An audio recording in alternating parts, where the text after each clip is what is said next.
Hivi ushakujiuliza swali, kwa nini wanawake huwa ni rahisi kufanya uovu baada ya kushawishiwa na mwanaume aliyenaye kwenye mahusiano ama ndoa?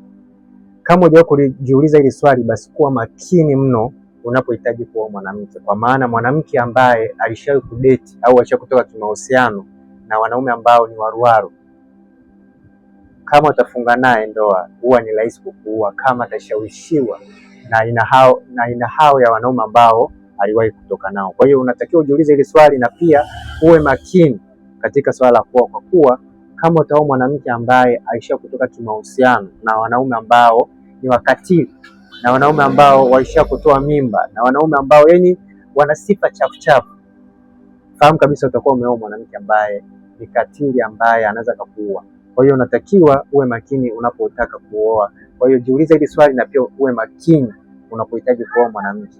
Kwa hiyo ni muhimu sana kuweza kujiuliza hili swali na pia uwe makini katika swala la kuchagua mwanamke sahihi wa kufunga naye ndoa. Ndugu zetu wengi wameuawa na wake zao kwa sababu ya kushindwa kujua kwamba aliwahi kutoka na aina gani ya wanaume.